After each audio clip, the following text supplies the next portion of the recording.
Yo, my people, what is cracking? I just came out of the lounge here in Santiago. Had like a 7-hour layover here, and thought I'd do just a little longer form idea here about lounges in general.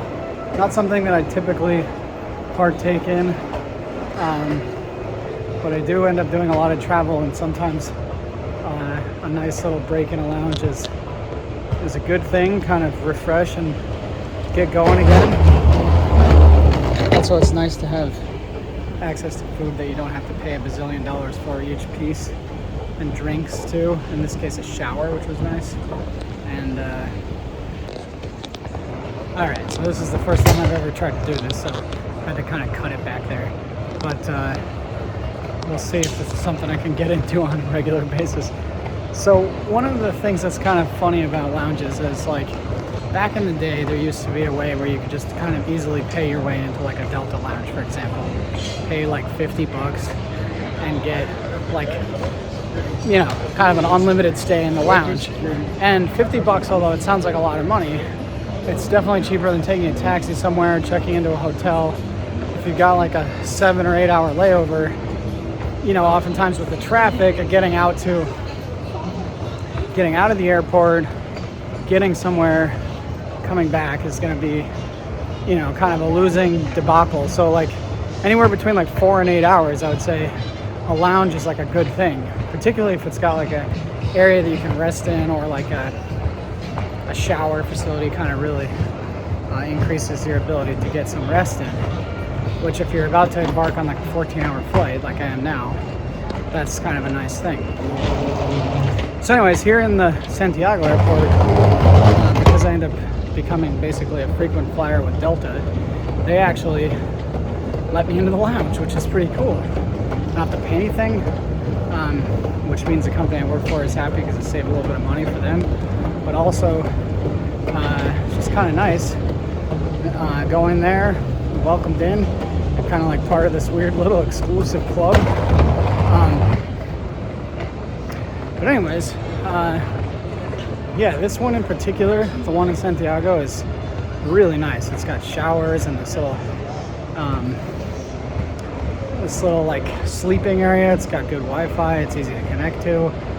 So this is going to become like a little bit of a lounge review, which is like kind of a funny idea.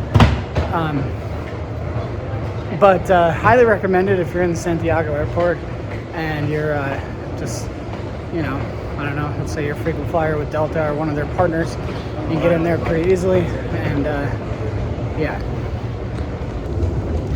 I realize for some of you this whole idea of traveling and, you know, moving yourself around the world in an airplane seems kind of ridiculous, and it is, but that's a big part of what I do, working in the travel business. So I kind of figured I would comment on that and just share some of my experiences.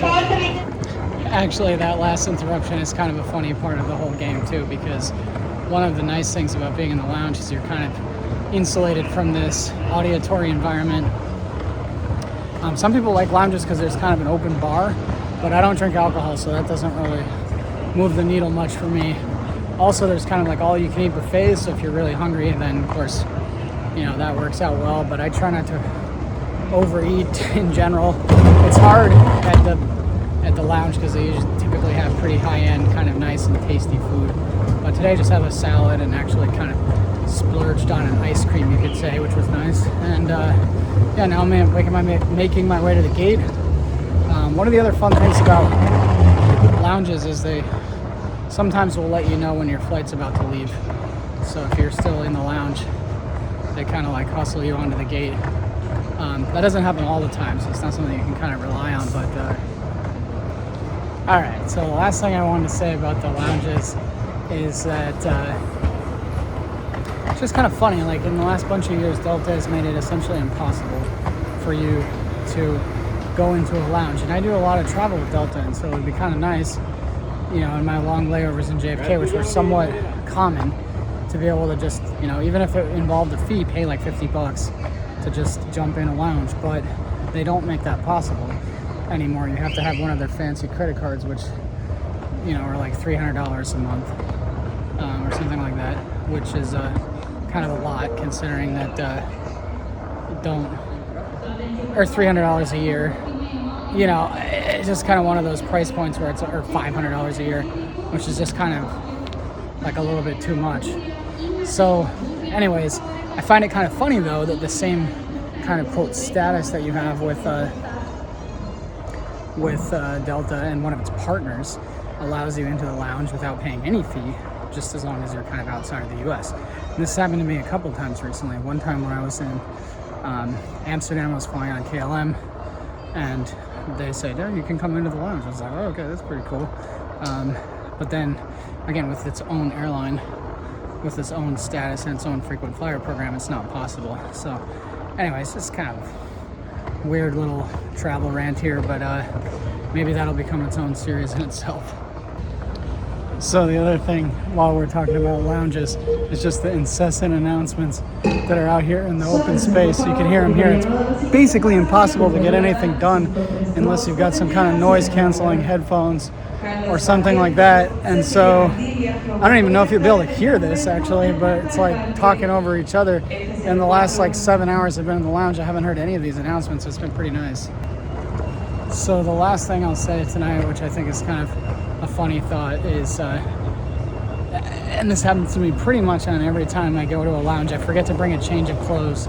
And so I end up like working on the ship, I'm moving luggage all day, you know, sometimes in hot places, and then I get to the lounge and I'm like, oh, it'd be nice to have a shower, take a shower, and then right after that, I'm like, oh, I guess I'll just put my kind of dirty clothes back on. They're not like dirty, but yeah, obviously I've like worn them throughout the whole day already.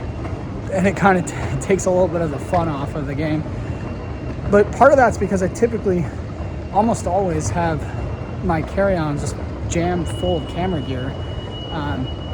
You can see down here I got my trusty Pelican 5010, which has become kind of a standard thing that I carry with me. Here we go, another announcement. Jesus Christ.